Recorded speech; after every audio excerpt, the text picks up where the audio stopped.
Aujourd'hui, Jean Busquets nous fait l'amitié de venir. Jean va présenter ses travaux contemporains et quelques réflexions générales sur les questions qui l'ont mobilisé depuis presque une trentaine d'années, puisque Jean était un des grands acteurs de la modernisation, non seulement de Barcelone, où il a commencé son travail, après y avoir fait ses études. Il a joué un rôle fondamental dans la redécouverte par Barcelone de son front de mer, mais aussi dans la définition des programmes de transformation qui ont suivi les premières intuitions, qui ont accompagné les premières intuitions de Boïgas il y a plus de 20 ans. Donc si Barcelone a résisté aux Jeux olympiques et à la dépression post-olympique, si Barcelone continue à se développer par grande campagne de travaux aujourd'hui, c'est aux fondations posées, si je puis dire, par Jean Busquets que la ville le doit, puisqu'il a tour à tour été consultant, actif à l'intérieur des services de la municipalité, tout en étant par ailleurs enseignant. Donc il a de tous les points de vue contribué à la construction de cette culture urbanistique, civique qui caractérise Barcelone. Sur cette base-là, et la liste des travaux qu'il a réalisés le montre amplement, Jean a investi d'autres terrains en Amérique latine, notamment à Buenos Aires et en ce moment à São Paulo, mais aussi dans des contrées dans d'autres villes d'Espagne, Malaga et Tolède, où il a étudié et où il met en œuvre un plan de sauvegarde du centre-ville absolument révolutionnaire, car fondé sur une éjection quasi totale de l'automobile, ce qui amène à des solutions intéressantes. Peut-être en parlera-t-il ce soir. Il a par ailleurs travaillé dans des contrées plus septentrionales, était consultant sur certains projets français, notamment lors du lancement de l'opération Euroméditerranée à Marseille, et travaillé beaucoup récemment aux Pays-Bas sur des projets situés à l'articulation de l'espace public et des transports. Donc un travail se trouve véritablement au centre de la recomposition des savoirs et des techniques de l'urbanisme, recomposition faite dans le cadre non d'une pensée pluridisciplinaire abstraite ou d'un espèce d'angélisme gentil, mais dans le cadre d'une véritable pensée de projet. Alors en parallèle, il a continué à enseigner dans beaucoup d'universités et d'écoles d'architecture d'Europe, en Suisse, aux Pays-Bas, en Italie, ailleurs. Et il vient d'abandonner son poste de professeur à l'Université Polytechnique de Catalogne, à Barcelone, pour occuper une chaire à l'école de design de Harvard University, où il se rend fréquemment, et donc où il refonde un enseignement du projet urbain qui s'était quelque peu effrité depuis, on peut presque le dire, quelques décennies. Jean ?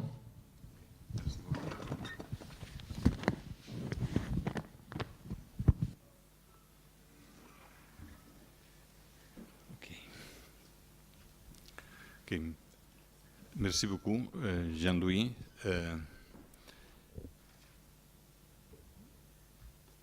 Et aussi, merci à l'IFA, disons, au Centre de l'Architecture, pour la possibilité d'avoir cette discussion avec vous. En principe, le titre que j'avais choisi, il était les projets urbanistiques et les infrastructures. Peut-être urbanistique, il n'est pas un mot correct, et Jean-Louis a mis projet urbain. Bon, après, quand je montre les projets, on verra qu'il y a, à mon avis, une différence entre les projets urbanistiques et les projets urbains. Mais surtout, je ne suis pas ici pour faire des définitions en français, parce que ce n'est pas la langue, je parle toujours catalan. Alors, mais ici, il y aura un peu d'accent en français. Mais en tout cas, pour faire la différence entre les projets à l'échelle de la ville, qui est ce que j'appelle les projets urbanistiques, mais que je pense qu'on ne peut pas désigner la ville, on ne peut pas penser la ville sans faire un contenu de projet. Je pense que c'est notre métier, et je pense que ça, il est partagé pour la plupart des gens de cette salle. Alors, je voudrais, dans mon présentation, je vais faire quelques principes ou quelques considérations sur cette distinction entre les rapports entre projets et infrastructures, et après j'irai tout de suite à présenter quelques projets. Et finalement, je pense qu'on pourrait tirer quelques hypothèses plutôt que conclusions à partir de quelques projets et de quelques cas de travail. Aujourd'hui, quand ici en France, en Espagne, en Europe en général, il y a vraiment une récupération de l'idée des villes, les villes, il doit être désigné autrement.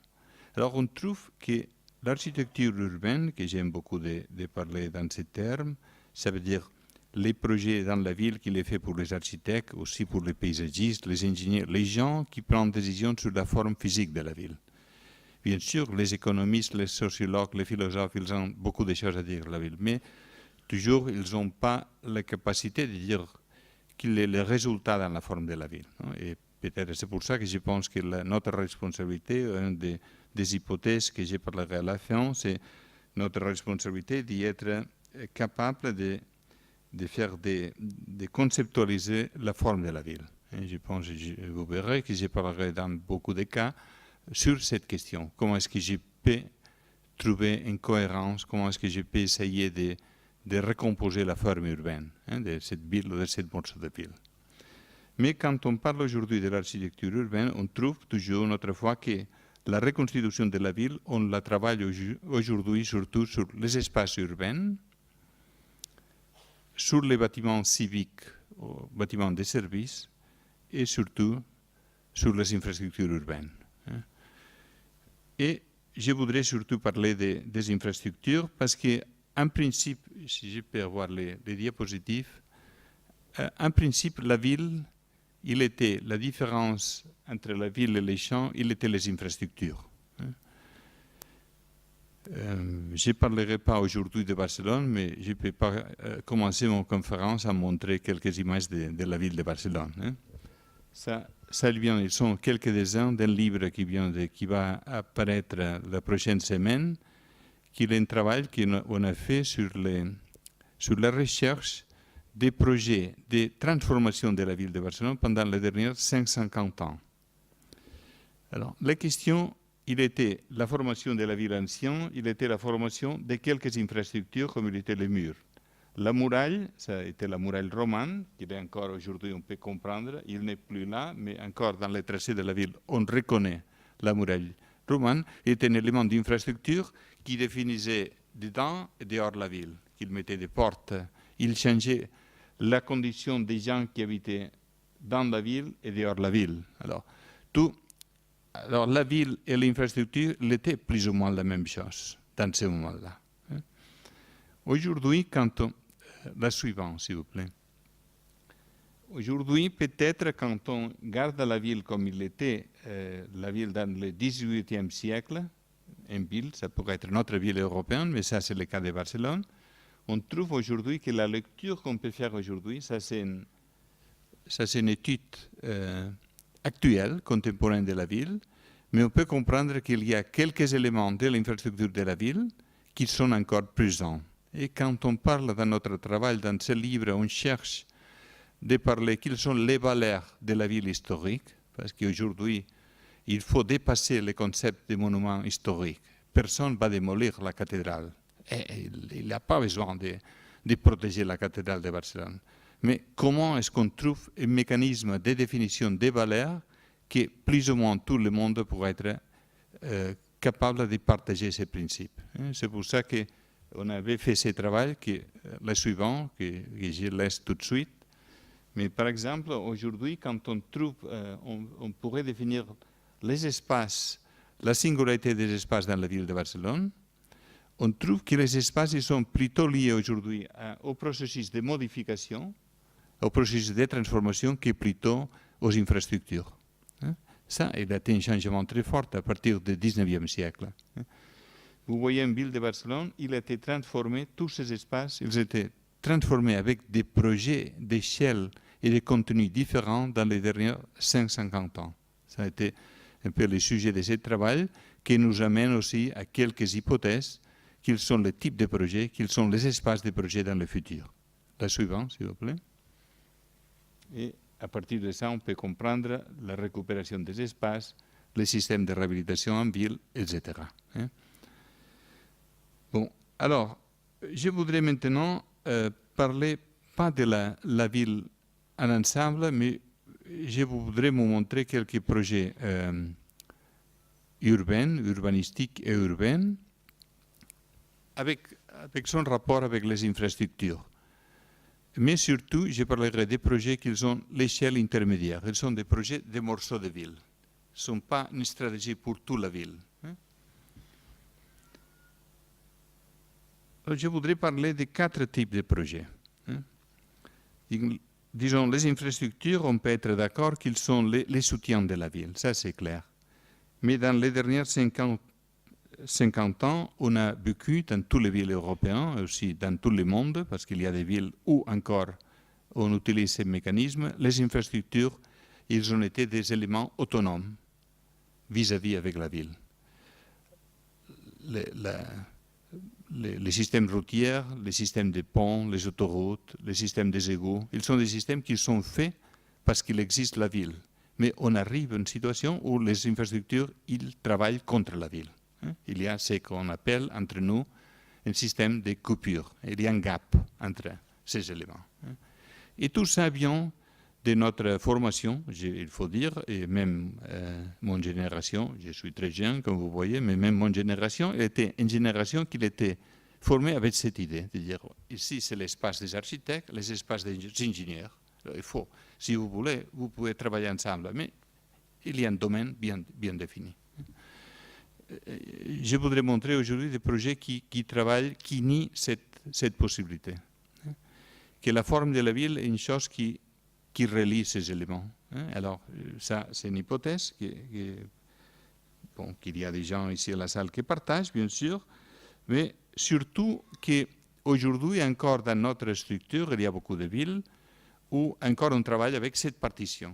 Parce que même chez les architectes, il y a des urbanistes, des architectes, chez les ingénieurs, il y a des gens qui parlent de la voirie, qui connaissent les autres, les ponts, les égouts. Il y a, même dans notre discipline, il y a des spécialités qui sont absolument autonomes.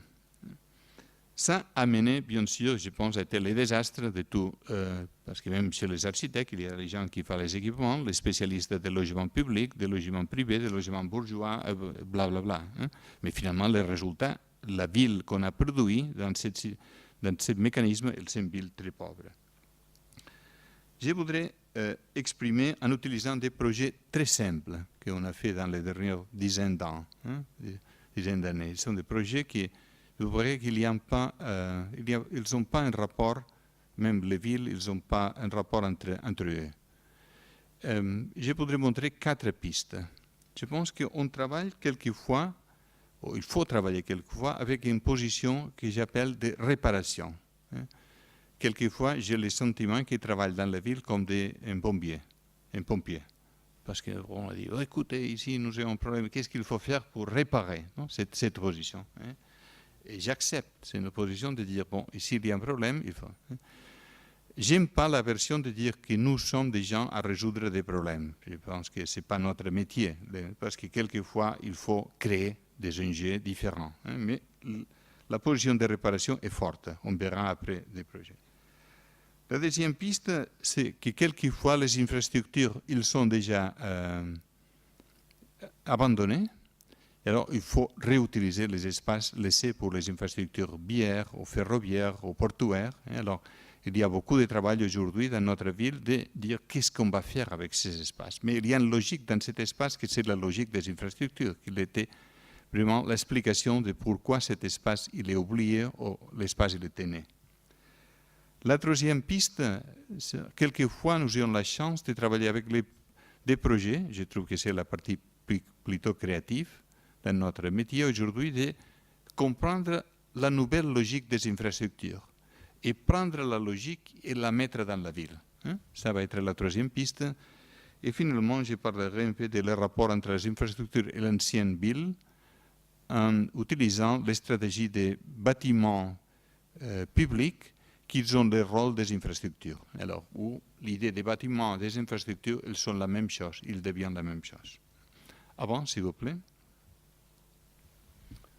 OK.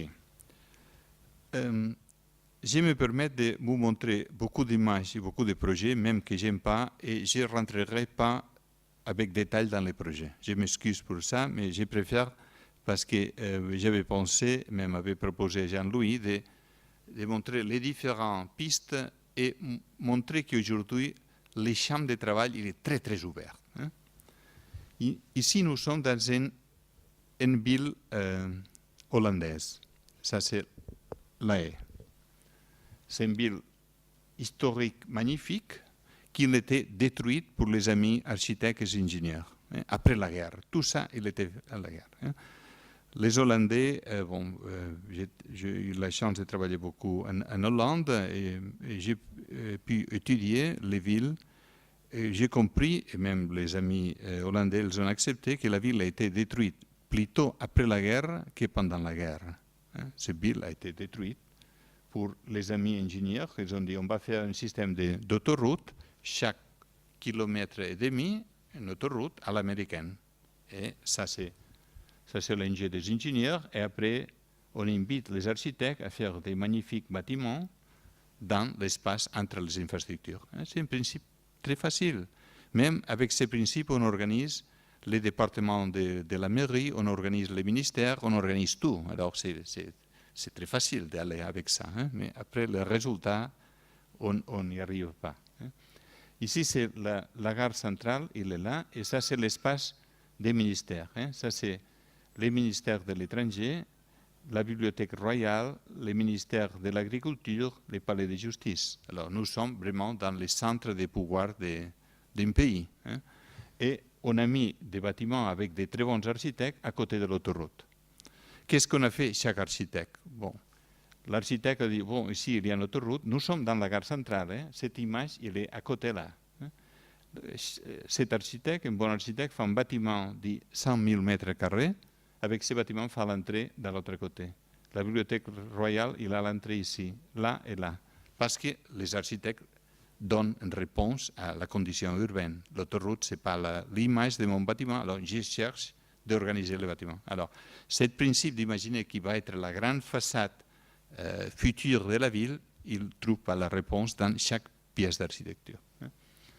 Alors, dans cette condition, on a cherché, suivant. Bon, ici, ça c'est les principes de planification et ça c'est le système de construction. On fait les infrastructures, tout bien fait, bien avec un bon projet et après on accepte les architectes, ils arrivent avec les différents bâtiments. Heureusement, dans les années 70, les citoyens de la ville, ils ont arrêté l'autoroute et aujourd'hui, cette magnifique autoroute s'arrête là-haut avec des feux. Alors, il n'est plus une autoroute. Alors, à partir de ce mécanisme, on commence à travailler et on découvre qu'il n'est plus un système autoroutier, sinon que c'est une grande entrée dans la ville. Alors, l'entrée d'Utrecht, c'est l'entrée du centre du pays, arrive par là. Alors, à partir de ça, on a cherché, avant, s'il vous plaît, on cherche dans un projet à peu près impossible, parce que vous avez des bâtiments très, très grands, de définir, d'échanger l'échelle de l'espace. Ça va être une opération qui amène tous les bâtiments ensemble. Ils sont comme la moitié d'un seul bâtiment existant. Alors, c'est de tout bâtiment très petit, avec une utilisation mixte. Disons qu'il y a des bâtiments qui sont pour des bureaux privés ou quelques bâtiments de bureaux publics et logements et services. Et à partir d'une stratégie assez contrôlée, on va chercher de définir une opération d'infill, de remplissement dans la ville existante, avec l'idée de produire une liaison entre la ville, la gare centrale et l'espace résidentiel à l'est. Cette opération va être une opération faite petit à petit, avec l'idée de définir un espace qui avant appartenait à l'autoroute, c'est un espace public, et qui va devenir une place autour de la place, il y aura tous les types de bâtiments. Et les bâtiments prennent la face, disons, ces bâtiments vont être la façade de la Bibliothèque royale. Ces petits bâtiments vont ajouter la façade du palais de justice. À partir de ces mécanismes, avant, s'il vous plaît. Next. Alors, l'opération de ces projets, c'est une définition d'une géométrie du sol assez précise pour imaginer que même les voitures qui jouent dans la place, il y a les voitures souterraines qu'ils ont en bas. Cette autoroute, qui n'est plus l'autoroute, cette entrée, il est en partie couverte avec des ailes en verre et avec d'eau pour réduire la présence de la voiture dans l'espace.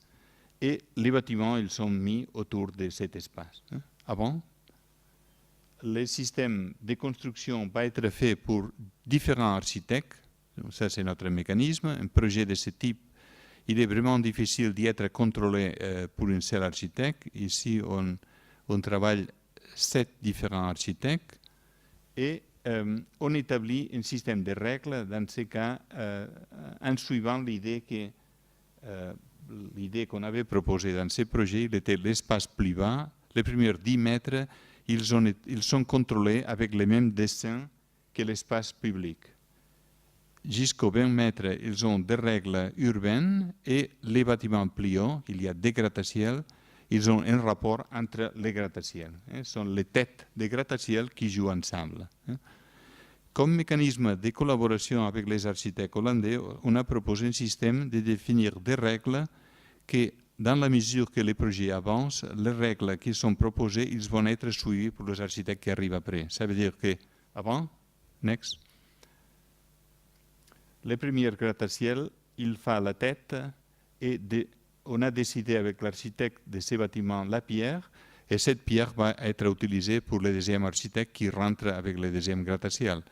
Le système, comment la pierre va être posée, va être traité, ça dépend de l'architecte, quelle est la composition des fenêtres, mais le rapport entre les têtes et les matériaux bien définis ensemble, disons. Mais le mécanisme qui marche assez bien dans ce projet, c'est le premier des sites avec notre équipe et à partir de ça, on continue. C'est un mécanisme de définition de règles progressives. Ici, on voit les ailes en vert. L'espace, il est fait en pierre naturelle, il est continu, même l'espace de la voiture. Suivant. Next. Ça, c'est même des bâtiments de logement. Ça, c'est un bâtiment de notre bureau. Next. Ici, c'est, disons, les résultats, c'est une opération où les bâtiments existants ils ont leur présence dans cet espace. Ça, c'est un bâtiment, et ça, c'est le grand parc. La gare centrale, c'est à côté. Le projet, maintenant, il est à peu près 70%. Il manque seulement le deuxième gratte-ciel, la construction duquel va commencer tout de suite. Next. Ça, c'est les gratte-ciel, le deuxième gratte-ciel et les petits bâtiments qui produisent avec ce jardin d'hiver la liaison avec la bibliothèque royale qui est en arrière. Ce bâtiment va être aussi, il est désigné par notre bureau et ce bâtiment, c'est un architecte d'Amsterdam. Les mécanismes, ces mécanismes que les bâtiments jouent ensemble dans ce système de composition tridimensionnel. Ça, c'est un mécanisme qui cherche next. Bon. Alors, dans ces projets, notre ambition, il était changer l'échelle de l'espace et dans la mesure que l'espace a changé, l'infrastructure devient plus urbaine. Disons, le fait qu'il n'est plus une autoroute, il était déjà décidé, mais le fait que dans l'autoroute, je rentre dans un espace où je trouve des ailes de verre avec de l'eau, ça change l'espace, je suis en ville. Deuxième projet avec la même opération de réparation. Nous sommes à Mallorca. Ça, c'est une ville magnifique, c'est la capitale du tourisme des Baléares. Et c'est une ville qui a toujours une ville ancienne formidable et un rapport avec les ports très étroit. Mais c'est une ville touristique qui n'a pas de plage. Alors, suivant. Alors, on a étudié que dans la ville de Mallorca, je suis presque convaincu qu'il y aura des gens qui ont déjà visité la ville. Si vous arrivez de l'aérogare, qu'il est là, vous arrivez tout de suite au centre-ville. Et avec la voiture, vous rentrez dans le centre-ville et peut-être vous n'avez aucune difficulté à y arriver. Alors, on a trouvé, mais alors, il y a une autoroute qui bloque le rapport entre la ville et la mer. Alors, il y a une plage, mais personne ne l'utilise parce qu'il faut sauter l'autoroute. Alors, on a étudié les systèmes et on a découvert, ça a été les projets d'infrastructure, que quand ils ont fait les projets globaux, ils ont mis cette branche, mais après, ils ne l'avaient pas développé. Alors, la ville, il a ce système et quand vous arrivez dans la ville. Alors, on a découvert que pour utiliser les périphériques, il était si simple que définir cette liaison directe. Si vous faites ça et vous mettez ici des faits, un roundabout, cet espace devient un espace urbain et l'espace sans feu, la ligne rouge et cette ligne-là. Le mécanisme est assez simple. Non? Les amis ingénieurs, ils ont dit, bon, peut-être vous avez raison, on n'avait pas raisonné comme ça, parce que bon, nous avons beaucoup de choses, nous n'avons pas de temps à réfléchir dans la ville globale, finalement. Il faut prendre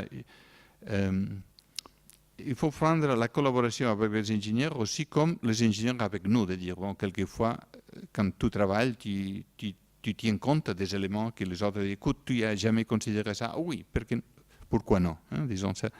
À partir de cette opération assez simple, on peut déclencher une opération NEX. Une opération très forte dans la ville. Vous voyez, c'est une ville extraordinaire. Il y a un centre-ville, il y a la cathédrale qui a été restaurée par Gaudí. C'est une cathédrale magnifique. Les centres anciens, c'est très, très beau. Mais ici, vous avez un espace vide, formidable, qui n'a été jamais développé pour l'effet de l'autoroute et aussi parce qu'ici, il y avait toutes les installations de gaz, de la compagnie de gaz. Alors, tout ça vous laisse 30 hectares à développer, que si on fait cette opération, immédiatement, ça pourrait être un espace de nouvelle façade à la ville. Next. L'opération plus difficile, il était la conversion entre les deux. Ça ils sont les droits d'édification donnés pour les plans d'aménagement de la ville, et ça, c'est le schéma proposé. Cette opération, c'est une opération qui tient exactement le même nombre de mètres carrés et on permet de faire une bonne ville. Mais cette opération de changer la géométrie dans notre opération, c'est le projet dans ce cas. Une opération d'infrastructure, une opération de définition d'un espace où les mêmes mètres carrés pourraient trouver une forme urbaine, une forme où il y a des avenues qui vont à la mer, il y a un espace, il y a aussi une rue intérieure qui lui donne un caractère civique à ce secteur de la ville. Cette opération, peut-être nous avons dépensé un tiers de notre travail à faire cette opération faisable, mais aussi à faire que tous les changements des propriétaires, il est fait entre deux. Parce qu'en Espagne, si les propriétaires ils jouent ensemble, deux par deux, c'est qu'on dit on balle, on swing, on balle ensemble, deux en deux, on peut approuver sans faire des mécanismes juridiques très difficiles. Alors, ce mécanisme, c'est vraiment comme un jeu, mais c'est un jeu difficile, on permet de passer de ce diagramme, de cette situation à l'autre, avec une proposition directe avec la commune. Next. Alors, à partir de cette opération, on peut imaginer qu'on va bâtir une promenade des mers méditerranéennes, mais alors on trouve que quand on arrive à la ville, le vue, ça c'est les châteaux, et ça c'est la cathédrale. La cathédrale, il est bloqué pour les bâtiments que les bâtiments enseignent de la compagnie de gaz. Alors, c'est dommage de dire aux clients, écoutez, votre bâtiment, il bloque la vue de la cathédrale. Alors, le développement amène à démolir votre bâtiment. Ah bon, s'il vous plaît? Mais il y a d'argumentation. Alors, on peut imaginer que la nouvelle façade des Palmes peut jouer même avec la tradition de quelques passages de la Côte d'Azur, où avec la dénivellation, on peut trouver des terrasses publiques pendant la journée et fermées pendant la nuit, et avec un système de places qui donne une allure à toute cette opération de promenade. Avant, s'il vous plaît. Cette opération, disons qu'il y a les boulevards, un système de placettes continu et le système de terrasses publiques et privées. Ici, c'est l'image. Ici, il y aura les bâtiments existants qui va être démolis pour bâtir ce système de bâtiments plutôt fractionnés avec une image de terrasse, une image plutôt résidentielle dans la ville. Next. Ça, c'est le système qui est maintenant opératif, disons, cet schéma. Et comme je disais avant, à mon avis, ça, c'est un projet urbanistique parce qu'après, il y a plusieurs projets urbains qui développent cette stratégie plus générale de la ville. C'est un projet de 350 000 mètres carrés. Alors, c'est un grand projet dans la ville de Palma. Et par hasard, après, on trouve que cette ligne, qu'on propose une ligne interne civique, qui relie jusqu'à la cathédrale, c'est cette ancienne infrastructure qui a mené cette image de rapport avec le territoire. On n'avait pas commencé dans ce projet avec cette image. On avait commencé avec les systèmes de transposition, comment est-ce qu'on pourrait gérer cette modification. Mais après, on trouve qu'il y a une logique dans la ferme urbaine qui nous permettent de comprendre les projets, quelquefois avec des éléments qui étaient implicites dans la forme urbaine. Notre fois, c'est un exemple de réparation. Ici, je dirais pas c'est la grande façade de Palma. Bien sûr, elle sera la grande façade de Palma, mais surtout, c'est une façade qu'il vient de comprendre que l'ancienne ville, les ports, les systèmes de développement de la ville dans les années 60 avec tous les systèmes hôteliers spéculatifs dans la ville, ils ont détruit l'image moderne de Palma et c'est pour ça qu'on cherche de bâtir des mécanismes plus équilibrés. Les bâtiments existants, il est là, et c'est un bon bâtiment au point de vue de l'architecte. Ce n'est pas le plus mauvais bâtiment de Palma, le bâtiment qu'on va démolir, mais c'est un bâtiment qui ne joue pas à l'échelle de ce quartier. Alors il faut faire les comptes. Finalement, la compagnie, il a fait les comptes et dit, bon, si on utilise les mêmes mètres carrés dans l'autre morceau de ville, alors pourquoi non? Et finalement, le plan, il est déjà approuvé. Mais on est dans une position de réparation. On cherche de faire le mieux possible avec les circonstances qu'on travaille. Et même avec une opération de réparation, on peut faire beaucoup en ville. Next. Bon, ici, vous voyez peut-être, bon, les bâtiments existants, il est par ici. Et ça, c'est un système de composition avec des bâtiments plutôt petits, beaucoup plus fragmentaires, avec des placettes, un système beaucoup plus petit, qui même qu'il va être contemporain, j'imagine, avec très jolie architecture, mais en tout cas va être plutôt à l'échelle du grain de la ville qu'il existe déjà. Next. OK. Notre position pourrait être ce que j'ai annoncé comme la réutilisation des espaces abandonnés. Ici, c'est un projet un peu fou dans la ville de Sao Paulo, au Brésil. Nous avons eu la chance de travailler dans une ville que, bon, je connaissais seulement comme touriste, et que c'est une ville vraiment difficile à comprendre. C'est une ville qui a 18 millions d'habitants, mais peut-être il y a 19. Personne ne connaît combien d'habitants il y a dans la ville. Mais c'est cette ville qui a à peu près, ça, il doit être 150 km pour 100 km. C'est une ville, c'est magma. Bon, mais au point de vue des recherches, j'ai eu vraiment l'émotion de chercher de comprendre une ville en connaissant que notre projet, il était un projet là, il était par contre le projet plus grand que jamais on avait fait, un projet de 8 km. Bon, c'était incroyable. Alors, on a cherché de comprendre même les villes, les grandes villes, disons, Paris, Londres, disons, mais les villes, ils ont toujours une structure plutôt dissociée. Même à Paris, vous avez un système dissocié. Mais Sao Paulo, non. Sao Paulo, il y a un centre. Et le centre, c'est tout. Avant. Next. Et ça, c'est la ville. Ici, on va travailler dans ces petits morceaux, mais la ville, il est ça, il est la ville où il y a les deux modèles, toujours. Ça, c'est le grand problème de la ville latino-américaine, qui travaille toujours avec les deux modèles. Jean-Louis, bien sûr, pourra parler beaucoup mieux de ça, que les modèles de New York et le modèle de Los Angeles. On travaille avec les deux. Mais on n'a jamais accepté qu'il y a quelque chose entre. Et que peut-être les choses entre sont les bonnes choses, comme c'est la ville européenne. Dans cette opération, il y a une vallée de 8-9 km qui est absolument abandonnée, qui est le secteur industriel où on avait fait les voitures pendant 20 ans. On se trouve dans une ville, nous avons aussi ce problème de la transformation des systèmes d'usine, mais l'usine au Brésil, il a été obsolète en 20 ans. Le mécanisme, ici, dans cette vallée, on produit tout. On produit la Volkswagen, la Renault, tout. Ils sont ensemble. Mais ils ont décidé, il y a 5 ans, ils ont décidé d'aller dans d'autres villes, comme partout. Alors, ils ont laissé 8 km plus ou moins vides, complètement. Ça, next. Ces gens, ils ont compris ça. Ça, c'est les mécanismes, vous voyez, c'est formidable, nous sommes là. Sao Paulo joue vraiment comme un centre.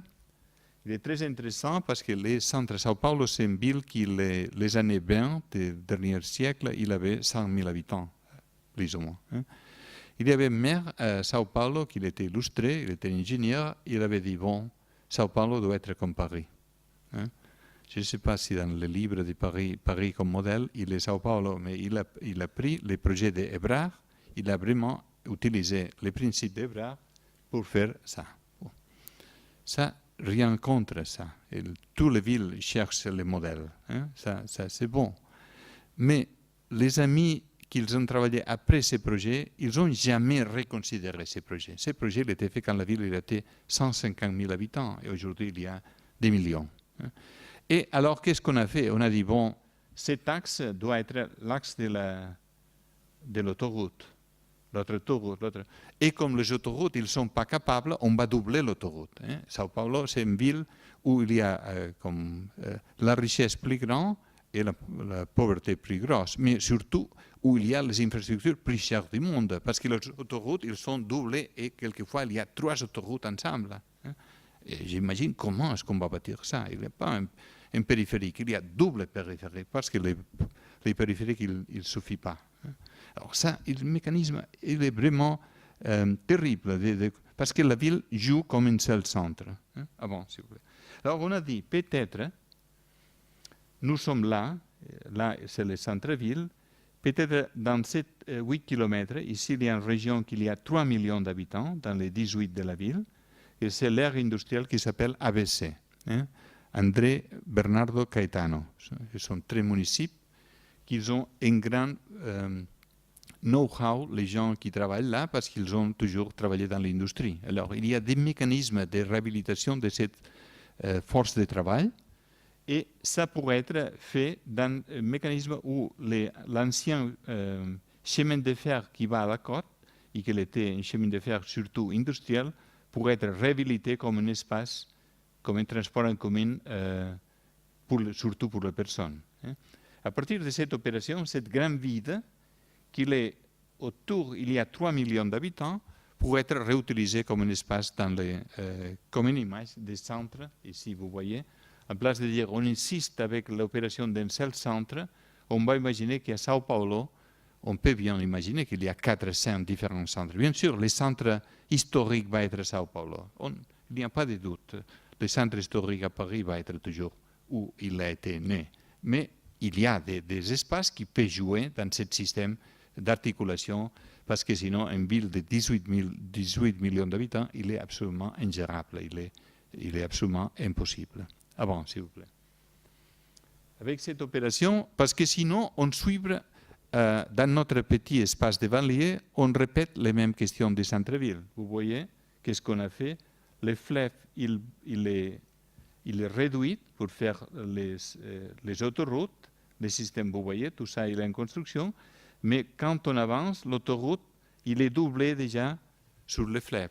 Alors, on est bien connu qu'à Sao Paulo, il y a toujours des inondations. Les inondations viennent de ça, parce qu'on a pris l'espace de l'eau.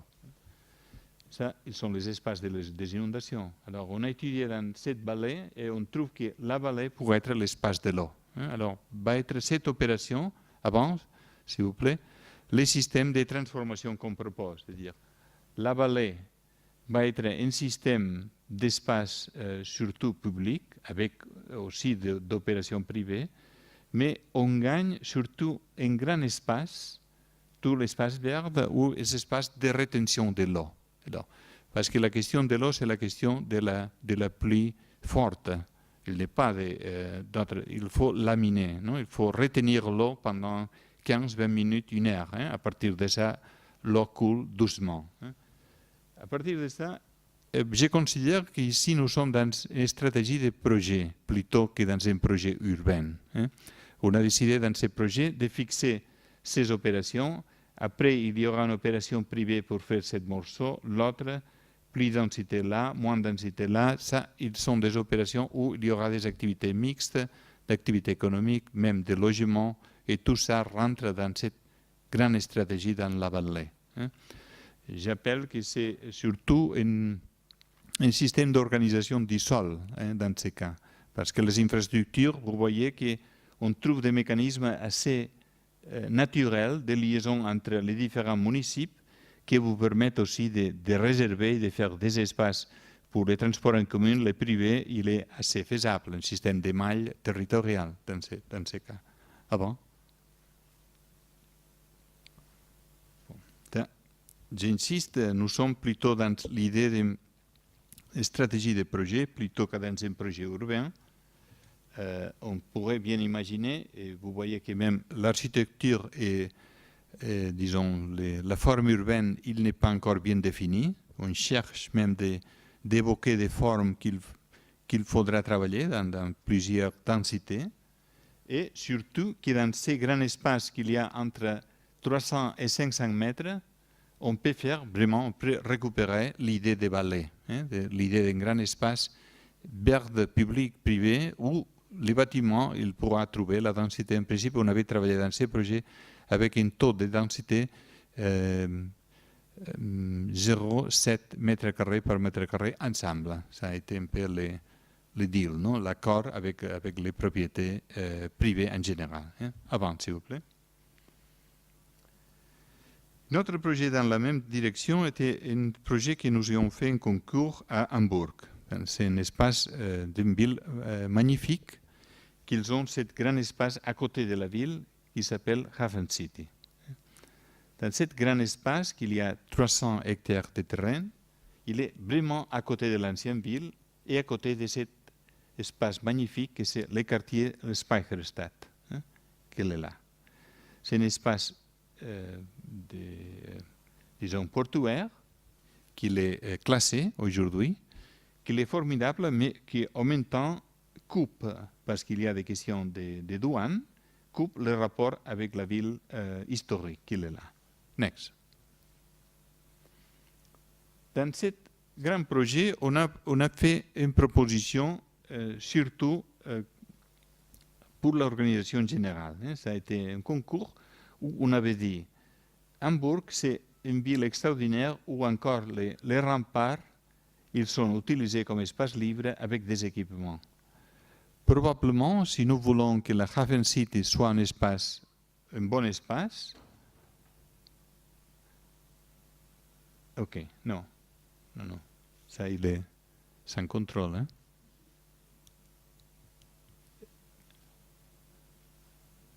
Ah bon? Non. S'il vous plaît, on va à l'arrière. Avant, si. C'est dommage de n'avoir pas le bouton ici. Ok, ça va. Ok.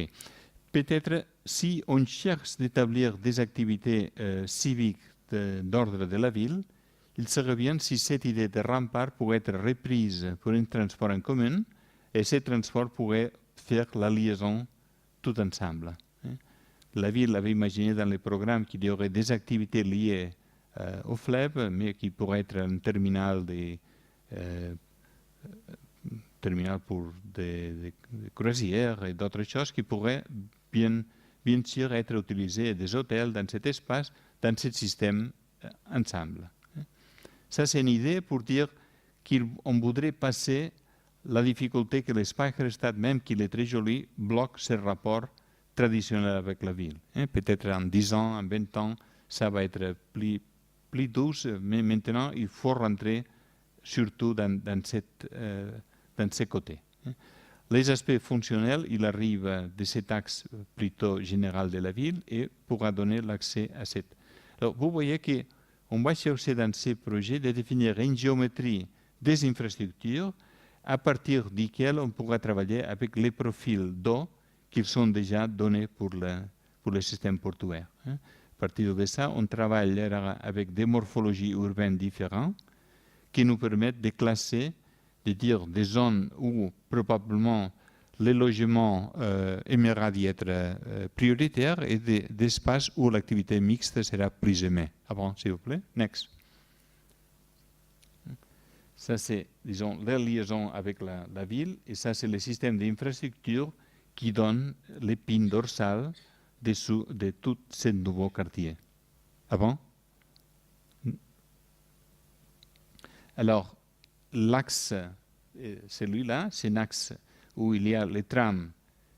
On pourra avoir les monorails dans le cas qu'ils cherchent de faire ce système de contournement des transports en commun continue, mais sinon il y aura les trams, les bicyclettes. Mais surtout, on trouve qu'on pourrait imaginer que le rapport avec les remparts, il est pris pour des systèmes d'urbanisation assez souples. On trouve aujourd'hui que le rapport avec les voitures doit être établi très clairement dans notre projet. Les voitures, il est nécessaire. On ne peut pas vivre sans la voiture. Mais il faut définir quels sont les systèmes d'accès. Il faut étudier ça avec beaucoup de précision. Je pense que dans ces projets, on a essayé vraiment de clarifier ce rapport. Next. Alors, on étudie quelques éléments pour montrer comment, même avec les Speicherstadt, comment on peut réhabiliter quelques bâtiments. On peut même imaginer que la voiture doit être déposée dans quelques morceaux de bâtiments, des bâtiments existants qui pourra réutiliser pour d'autres usages. Ici, on trouve quelquefois qu'il faut utiliser les images d'architecture pour montrer quels sont les contenus des projets. Avant, s'il vous plaît. Et finalement, on utilise les rapports. Ici, vous voyez, ce que je pense dans ces projets, il était essentiel. C'est le système l'épine, le système de définition de rimes. Et après, on définit quelques morphologies urbaines qui pourraient être appliquées. Et chacun de ces morphologies pourrait être objet de projets urbains différents, même pris pour différents architectes. Je trouve qu'il est nécessaire de travailler surtout en définissant quelques visions, quelques futurs de l'air, mais en laissant aussi d'espace pour des gens qui rentrent travailler. Il faut toujours penser que les ingénieurs, les architectes qui arrivent après nous, ils sont au minimum si intelligents comme nous. Alors, ils feront bien. Alors, je pense qu'il faut déposer de confiance. Imaginez qu'on désigne la ville, alors je fixe tout, après, non. Je pense qu'il faut faire confiance. C'est le seul système de faire une bonne ville, finalement. Ah bon? OK.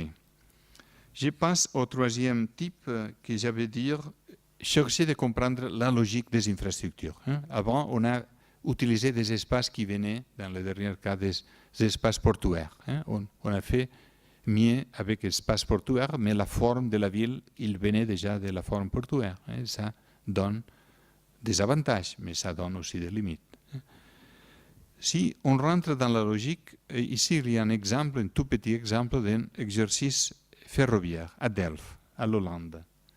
Delft, c'est une ville magnifique, c'est une ville universitaire, une ville dans le système central hollandais, qu'il a un centre-ville magnifique. C'est le centre-ville plus visité de l'Hollande après Amsterdam.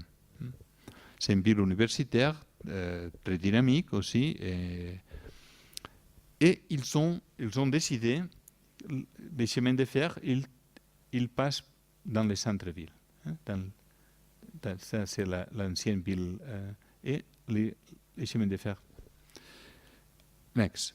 Alors, on a découvert que dans ces cas et dans beaucoup de villes, le système ferroviaire aujourd'hui demande un autre type d'espace.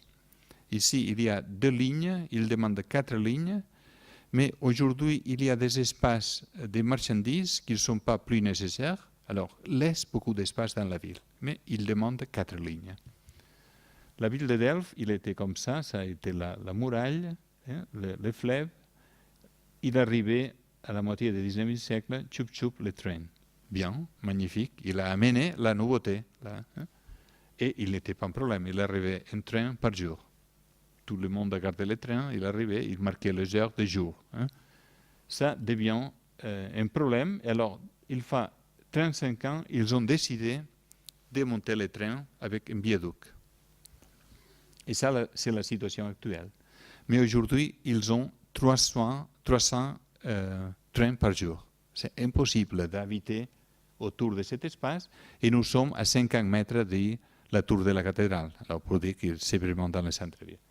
Et le chemin de fer demande 4 lignes. Alors, on a proposé dans ces projets de faire une opération de bâtir 2 lignes ici. On met les chemins de fer en bas, on démolit le viaduc et on fait la 2e ligne, on fait un parking et on récupère tout cet espace. À Delft, cette opération, ça veut dire mettre les trains dans l'eau, parce que nous sommes dans une condition de polder. Alors ici, on voit la construction de cette grande opération qui était dans ce moment-là, dans les années 60. Avant, s'il vous plaît. Un projet de ce type nous amène, ici vous voyez, la ville aujourd'hui, il est coupé pour les chemins de fer, mais aussi il est coupé pour les infrastructures, comme ce tunnel qu'il est fait en bas du chemin de fer. C'est une ville de 100 000 habitants. Comment est-ce qu'on peut dessiner un viaduc souterrain, un tunnel, avec 10 lignes de voitures? Ils étaient fous, ils étaient vraiment riches quand ils faisaient cette opération, parce que jamais ils considéraient qu'ils n'ont pas besoin de cette dimension. Mais il y a un tunnel pour les bicyclettes, un tunnel pour le bus, un tunnel pour les... Et c'est comme ça. Bon. Alors, avec cette opération, on cherche d'établir une autre rationalité. Avant, s'il vous plaît. Ça, c'est un projet qui cherche de définir tout cet espace comme le chemin de fer va être souterrain. On va récupérer les tracés anciens du fleuve, et le fleuve va opérer comme un fleuve. Ça veut dire que l'eau coule et fonctionne comme... Dans une condition de polder, il est essentiel d'avoir un 40% d'eau, parce que c'est l'eau naturelle. Sinon, l'eau doit être utilisée hydrauliquement. Il y a des procédures complètement différentes. Alors, on va jouer avec la gare à partir d'un système de gare très petit, très compact, mais surtout intermodal. Ça, c'est ce qu'on a pris aujourd'hui. Les systèmes ferroviaires, parce que le chemin de fer soit vraiment utile à Delft, il faut que les gens l'utilisent. Et pour ça, il faut que quand je laisse mon train, je trouve le bus, la bicyclette, les voitures, tout ça plus près que possible. Ça, on travaille dans les grandes villes, mais dans toutes les petites villes, ça donne un mécanisme d'organisation de l'espace tout à fait différent. C'est un projet ici qu'on développe par secteur de ville à partir de cette opération de chemin de fer qui prend cette tracé-là. Avant, s'il vous plaît. Alors, cette opération sur une toute petite gare qu'il y a tous les éléments autour. Ça, il était les tramways, les bus, même les voitures, les bicyclettes, et tous les éléments sont condensés dans tout petit hall. Et l'autre question essentielle dans ce cas, quelle est l'échelle de l'architecture? Bien sûr, l'architecture va être contemporaine, mais à Delft, il faut travailler avec une échelle. Ça, c'est le bâtiment de l'ancienne gare, qu'il est pris pour un hôtel dans ces projets, mais surtout, dans ces projets, nous avons dépensé beaucoup d'efforts pour fixer quel est le type d'architecture, quelle est l'échelle surtout de l'architecture, comment est-ce qu'on va faire les îlots. On connaît les amis hollandais, ils sont des architectes très bien, mais qui normalement on ne considère pas trop les mécanismes de construction en cohérence avec la ville du passé. Alors ça, on dépense beaucoup d'efforts dans ces projets. Next. Mais bien sûr finalement, on a compris que le mécanisme fédérateur de toute cette opération va être un grand parc, tout petit parc linéaire de 500 mètres. Et à partir de ça, on définit des petits systèmes d'îlots qui vont être développés dans le processus. Ça va être la première étape à partir de la construction du chemin de fer souterrain par là. Alors ici, la ville, j'imagine que finalement, ça c'est un projet qui aura une durée de 10 ans. Maintenant, la ville, il est en train de... Les négociations avec les ministères et avec les chemins de fer sont plus ou moins conclues. Ça c'est un projet qui est 2 tiers, il est payé pour l'État, mais 1 tiers, il est payé pour les privés qui rentrent dans le projet. En Hollande, on ne fait jamais un projet public seulement. Il y a toujours ce mécanisme. Le secteur public dit, bon, j'ai pas trop d'argent. Ils ont déjà dépensé l'argent avant. Ils ont plus d'argent. Alors, l'ancien tunnel, il est disparu, devient un boulevard qui relie tous les quartiers résidentiels. Alors ici, je trouve, vis-à-vis avec les projets d'avant, nous avons la chance de définir un morceau de ville qui relie vraiment l'ancienne ville avec les quartiers du 19e siècle, les quartiers du 20e siècle qui sont là. Et j'espère que ça va être le succès d'un projet de ce type, parce que les centres-villes restent ici, les centres de la ville, parce que la gare reste là.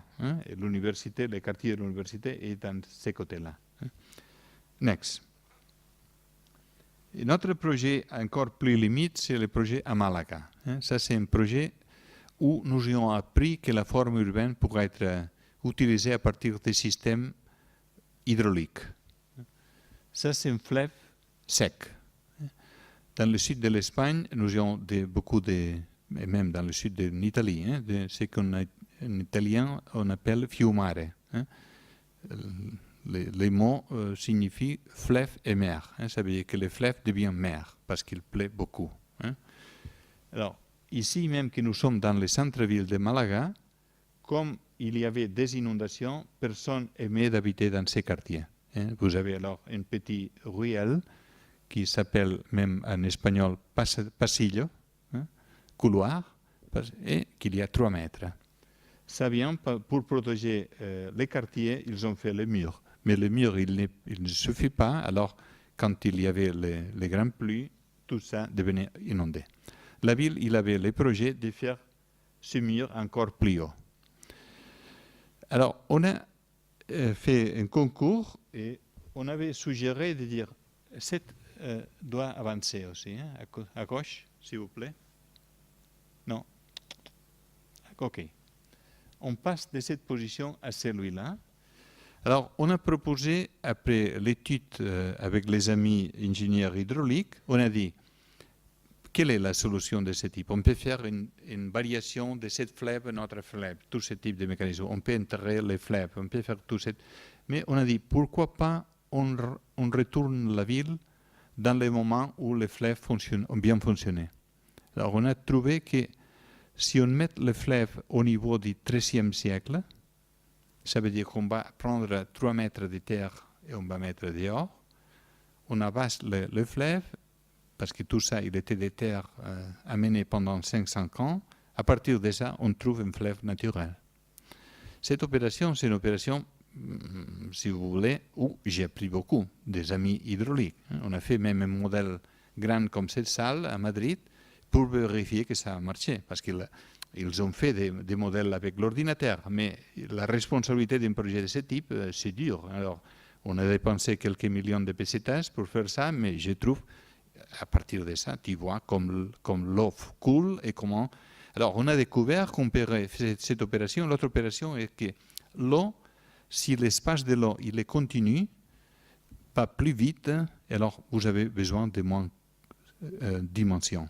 Ça, ce sont les 2 choses que j'ai apprises. Bon, j'avais fait mon hydraulique quand j'avais 16 ans, mais j'avais oublié tout ce type de principe. Alors, à partir, c'est un projet, next. C'est un projet en coupe. Ici, on voit, c'est une opération comme next. Je pense qu'on verra mieux en coupe. Ici. C'est une opération, si on avance 3 mètres et demi les flèches, à partir de ça, on peut même définir cet espace, les murs, un peu plus serrés à l'ancienne ville, et on laisse un espace d'entrée les voitures au futur parking de ce type de bâtiment, et on gagne une promenade pour les piétons et les bicyclettes ouverte aux flèches. Alors, on a mis des systèmes d'eau parce que bon, Malaga, c'est très, très chaud pendant l'été. Alors, on joue avec l'eau du phréatique et on move l'eau. Et ici, arrière de cette pergola, on ajoute les bâtiments qui sont faits en suivant les systèmes de projets urbains. Avant, s'il vous plaît. Bon. Alors, ici, on a pris, à partir de la logique hydraulique, que la forme urbaine pour être un bon résultat si on fait ces éléments compatibles. Ça pourrait être les choses qu'on a prises dans ces projets. Pour terminer, je voudrais, présenter des projets plus courts avec les rapports avec la ville ancienne. Ça, c'est un projet que nous avons eu la chance de faire à Lisbonne, et c'est une ville magnifique. C'est la ville où les idées illuministes françaises, ils ont été appliquées après les tremblements de terre. C'est une ville magnifique. Next.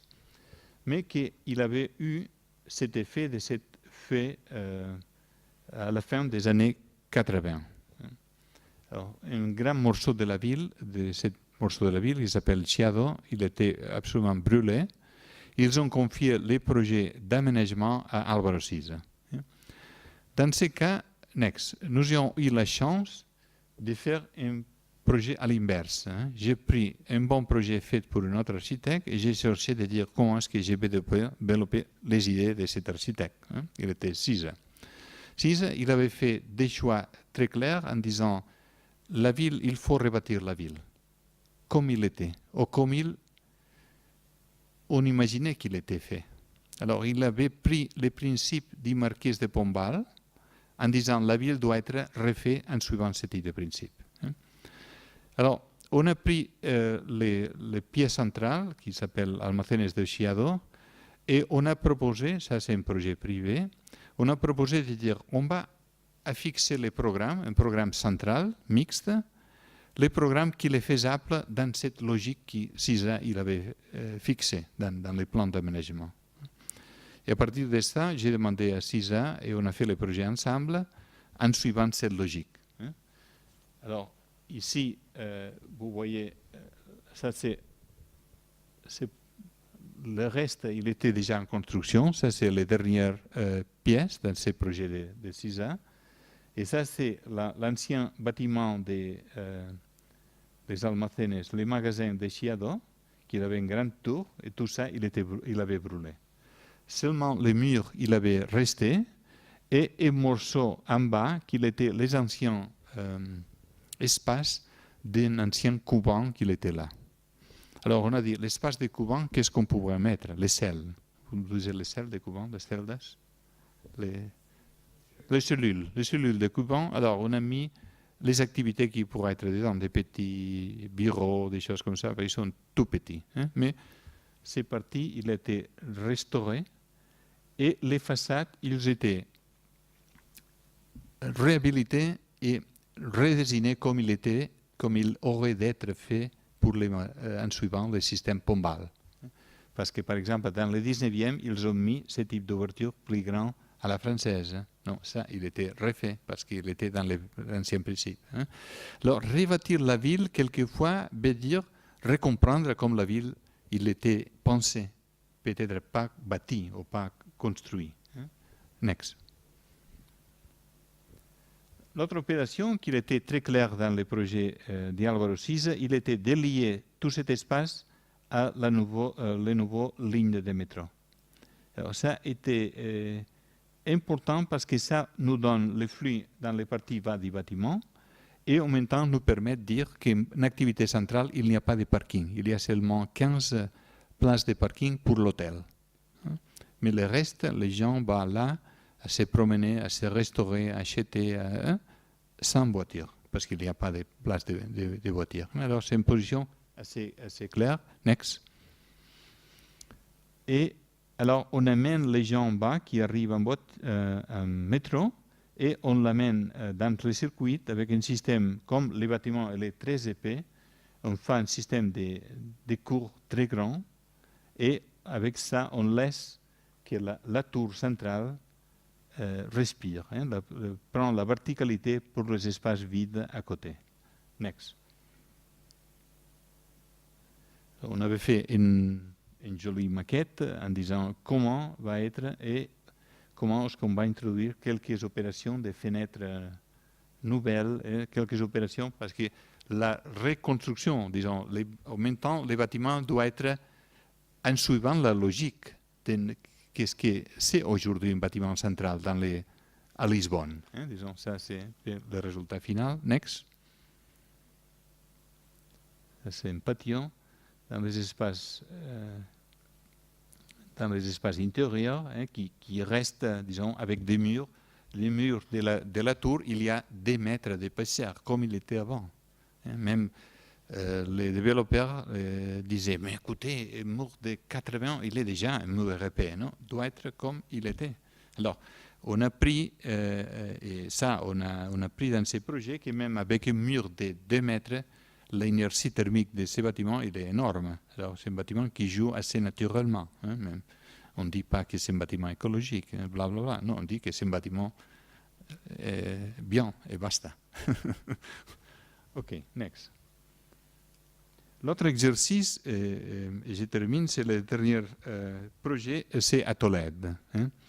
Tolède, c'est une ville extraordinaire parce que dans les années 50, il était comme ça. Toute la ville, il était dans la montagne. C'est une ville, aujourd'hui, c'est comme une grande roche qui est déplacée pour le fleuve qui nous amène à Lisbonne. Et c'est une ville extraordinaire parce que, disons, on peut dire extraordinaire pour le fait qu'on a eu par la modernité. C'est une ville qui a été toujours dans le monde de l'Église. Disons, vous sachez que Madrid, il était fondé, la capitale de l'Espagne, il était toujours Tolède, parce que c'est l'espace plus... Mais dans ce moment-là, les rois et l'Église, il était de lutte continue. Et finalement, le roi dit, je m'en vais et tu restes. Et a fondé Madrid. Malheureusement, ils n'ont fait pas un projet pour fonder Madrid.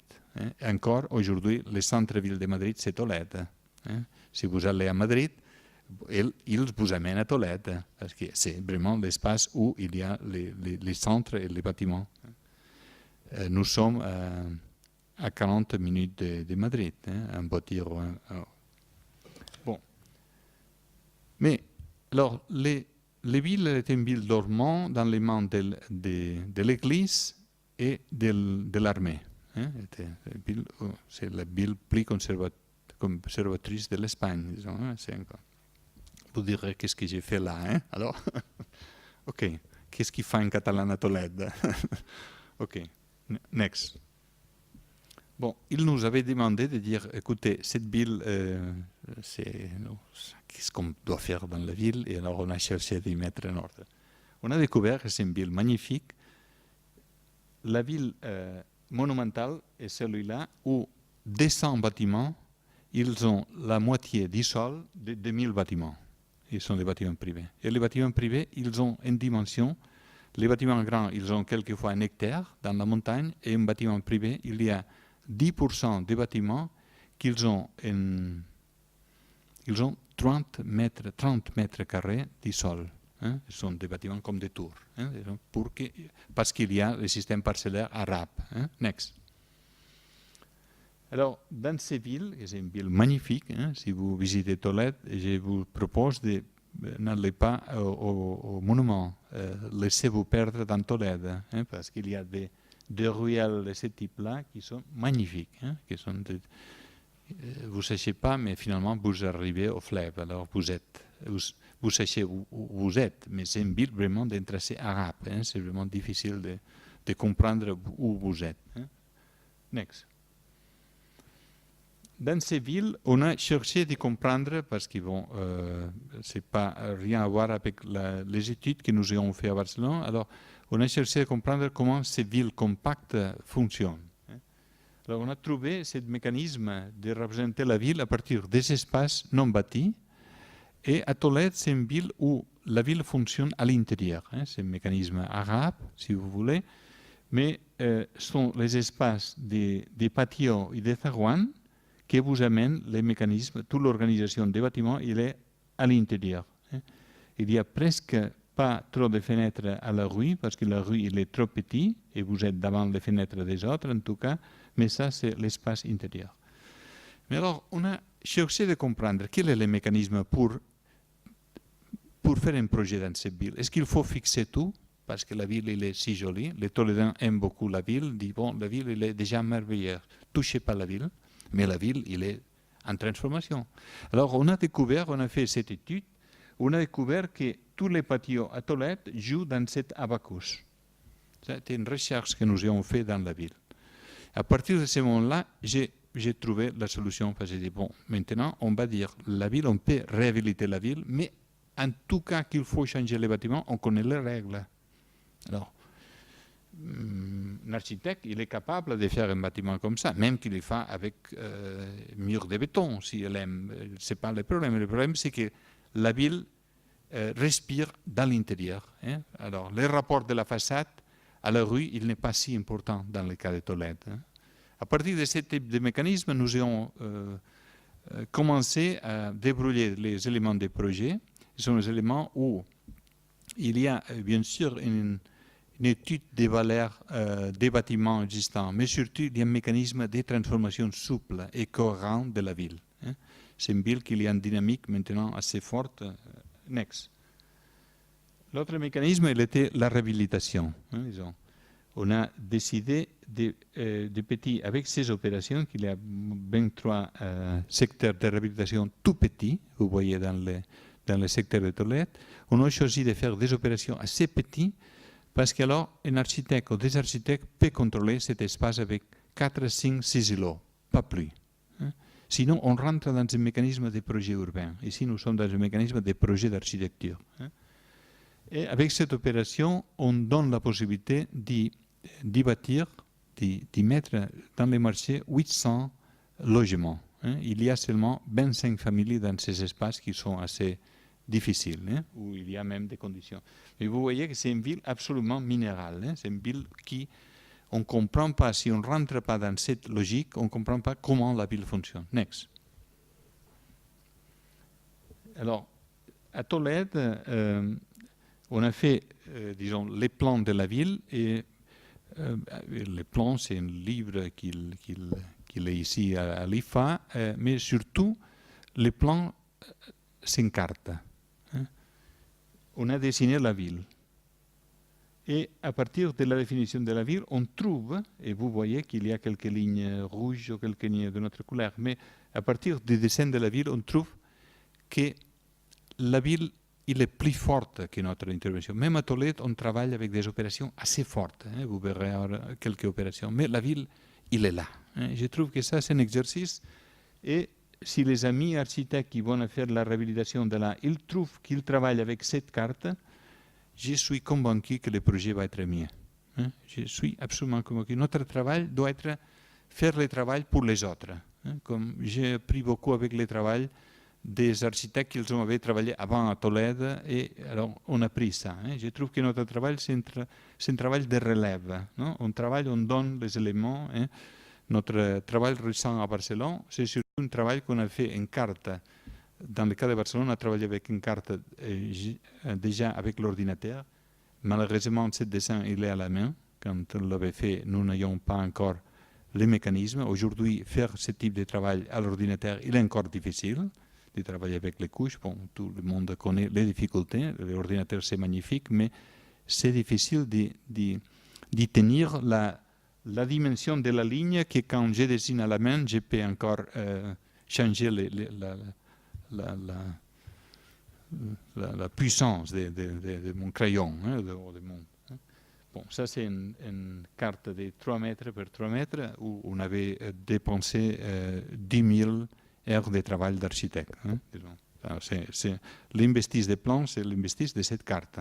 Mais en tout cas, la ville, il a apprécié ça. On avait fait une jolie maquette et la ville a commencé à être orgueilleuse de qu'il y a une valeur qu'on peut représenter. Parce que sinon, Tolède, il est comme un mystère. Non, c'est joli parce qu'il vient du ciel. Que c'est des choses de banalité, disons. Hein, mais finalement, comment est-ce que j'ai fait mon projet dans ces villes qui arrivent du ciel? Alors, il faut parler avec qui, non? OK. Next. OK. Alors, par exemple, notre stratégie, la réhabilitation, l'autre, il était la protection des voitures. Tolède, quand on a commencé à travailler, c'est une ville qu'il y avait chaque jour 25 000 voitures qui montaient dans la montagne. Alors, avec rue de 3 à 4 mètres, ça ne marche plus. Alors, on a fait un mécanisme de... ici, il y a un gros parking qui est bâti souterrain et un mécanisme d'escalier roulant qui vous monte à la partie en haut et à partir de ça, on vous promène. Ça a été une opération vraiment lourde et difficile, convaincre la ville de faire cette opération. Vous le voyez, ça c'est la carte, vous voyez en rouge cette opération et le parking est là. Alors la carte sert à ça, à définir ces éléments, à fixer. Et alors c'est un travail d'architecture. Ici, vous avez travaillé par Lias Torres, l'équipe qui ils ont fait un bon travail. Et avec cette couverture, et ça marche assez bien. Il y a 15 000 personnes par jour qui utilisent les escaliers roulants. Dans une ville qui habite, là, à Hanau, habite 8 000 personnes. Et on travaille 20 000 personnes à Hanau. Disons, c'est déjà un centre assez tertiarisé. Avant, s'il vous plaît. Next. Et ça, c'est le mécanisme, ça, c'est le diagramme, ça, c'est la roche. Alors, il y a les parkings, les grands parkings, qui sont ces grands parkings sont des échangeurs, des gens qui vont à visiter la ville. Il y a des tout petits parkings pour les résidents. Mais le mécanisme de trafic est d'aller à réduire l'accès aux voitures et surtout les voitures qui rentrent du nord, ils doivent sortir par le nord pour éviter qu'il y ait des voitures qui traversent l'ancienne ville. Ça a été le premier mécanisme, couper les voitures traversant. Deuxième mécanisme est introduire des parkings. Ces parkings sont privés avec des prix convenus. Les gens qui travaillent, les gens qui ils ont des prix spéciaux. Il y a toute une politique bien définie. Et les parkings, les escaliers que vous avez vus, ils sont là. Et maintenant, on travaille dans ces projets-là. C'est un projet très ambitieux. Aujourd'hui, il y avait un parking ici. Et ça, on travaille avec l'architecture de ce projet, on fait ensemble avec Raphaël Moneo. C'est un projet qu'il est déjà en chantier, il commence la construction. On a avancé les parkings et dans la partie supérieure, il y a un centre de réunions, un restaurant, d'espace d'accueil des visiteurs, des visitants. Les visitants, on arrête le bus en bas et on prend les escaliers jusqu'à la partie haut. Et il y a aussi le projet d'un tramway qui touche là, et des tramways, une autre fois, je me promène, parce que la difficulté, c'est que la colline, il a 70 mètres. Ça, c'est la dénivellation. 70 mètres, c'est un petit gratte-ciel. Alors, si je monte le gratte-ciel avec mon balise, c'est dur. Alors, c'est pour ça qu'on cherche de monter tout de suite, et on a... Pour faire ce projet, on a visité 5 ou 6 cas qu'il y a en Italie qui marchent assez bien avec ce type de même d'hospital parce qu'il faudrait, dans ces cas, il faut les convaincre, même le joli, non? Parce que c'est une décision dans une ville, toujours de l'église et du mystère, proposer un tapis roulant qui monte la montagne sacrée, c'est pas facile. Bon. Le résultat des premiers projets qui étaient bien faits était un grand succès. Au point de vue de la population, l'apprécie ça, l'utilise beaucoup, pas seulement les visiteurs et les touristes, mais même les gens qui travaillent et qui vont acheter ou qui habitent dans les centres. Et on vérifie que cette idée de nouveauté pourrait être un élément positif, même dans le système de la ville ancienne. C'est pour ça je trouve que dans ces opérations, même dans les Chiado et à Tolède, on travaille avec les principes des infrastructures. Même, on peut dire qu'ils ne sont pas vraiment des constructions des infrastructures, mais sont presque, parce qu'il y a cette idée d'innovation, de changement, comment est-ce qu'on utilise la ville aujourd'hui, c'est tout à fait différent. Alors, je termine, je voudrais seulement quelques hypothèses à partir de ce qu'on vient de dire, mais pour terminer, si je peux avoir la lumière, s'il vous plaît. Je dirais que ici, on a... J'ai parlé aujourd'hui surtout de cette échelle intermédiaire où on travaille. J'ai eu la fortune d'avoir quelques années, dépenser quelques années avec la ville de Barcelone, avoir la chance de travailler dans la ville en ensemble. Alors c'est notre stratégie. Même on utilise différents moyens. Mais maintenant, je suis assez intéressé pour cette idée de l'échelle intermédiaire, c'est-à-dire qu'on travaille dans des morceaux de ville, dans des fragments de ville, et même qu'il faut avoir une hypothèse générale de la ville, ou d'une grande partie de la ville, mais on travaille avec des opérations et des actions qui peuvent déclencher, qui peuvent transformer la ville. Alors, dans ce scénario, dans cette idée, je trouve que notre travail avec les infrastructures, ou avec ce type de questions que je viens de définir maintenant, je trouve qu'il est essentiel. Probablement, dans mon explication, je suis plus intéressé à vous montrer la diversité des cas. Vous voyez qu'il y a des cas qui ne sont pas grand-chose. Bon, vous appelez quelqu'un de Mallorca pour dire qu'est-ce qu'il faut faire ici, ça c'est banal, il y a l'entreprise de gaz, il faut lui donner quelques mètres carrés, bon, ils sont des choses assez banales finalement, non? Mais comment est-ce qu'on peut faire toujours les programmes sont assez banals Et quand les programmes ils sont banals, ils sont ils sont faibles, ils sont jamais. Parce que les projets, quelquefois, construisent les programmes. C'est le projet qui fait les programmes valables. Alors, je trouve que c'est pour ça que je suis intéressé, même, vous voyez, ce sont des projets, quelquefois, qui arrivent, les ingénieurs imaginent à Delft que les chemins de fer, il faut les déplacer de la ville parce qu'ils ont besoin de 4 lignes. Alors, tu trouves que la discussion de la ville dit, écoutez, il y a d'espace pour 4 lignes si on les met dans l'eau. Alors, finalement, en fin de compte, on trouve que les coûts, ils ne sont pas si plus grands que les autres parce que sinon, la ligne, il faut la déplacer 30 km. Et ici, on travaille sur 3 km.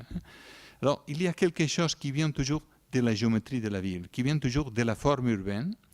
Et je trouve que le travail dans la forme urbaine, c'est, je dirais, notre métier. Et dans ces métiers, il faut partager beaucoup avec les amis des autres disciplines. Je trouve que ça, c'est peut-être la chose que je suis plus intéressé maintenant, de comprendre même les moyens comme les autres travaillent et pour faire à partir des moyens des autres des contributions dans la forme urbaine. Parce que malheureusement, il n'y a pas beaucoup de gens, qui ne soient pas les architectes, les urbanistes, qui sont capables de faire cette discussion sur l'échelle de la ville, sur le niveau de la ville. Alors, je trouve que ça, c'est en général notre métier. Et je dis ça, même dans les opérations de réparation, je trouve que ce sont des opérations assez fortes, assez ambitieuses, et qui finalement nous donnent comme résultat cette idée que la ville doit être, et peut être aujourd'hui encore, fonctionnelle, active, qui donne des ambitions économiques toujours nécessaires, mais que pourrait être avec ce type d'opération beaucoup plus juste, parce que si dans les projets d'IPALM je découvre tout ce type d'opération, je ferai que les promoteurs ils payent tout l'espace public. Et alors, ça c'est une contribution qui est assez essentielle. Mais finalement, la troisième question, qui pourrait être aussi, avec ce type de vision, la ville pourrait être aussi strictement culte et attirant. Et je pense que la ville pourrait être, comme il a été toujours, jolie. Et je pense que les gens aiment d'habiter en ville parce qu'il y a des services, parce que la ville fonctionne, mais aussi parce que la ville, il est attirant. Je trouve que... Alors, nous, c'est notre métier de faire les villes plus jolies que les villes que nous avons trouvées du 19e siècle. Disons, et c'est pour ça que je suis un peu contraire à ces positions des gens qui disent que c'est la ville du 19e siècle, la seule ville que les gens aiment. Je trouve qu'il y a morceaux de villes, nouveaux villes bâties en Europe que les gens trouvent attirants, jolis et que les gens aiment beaucoup d'habiter. Merci beaucoup, je m'excuse.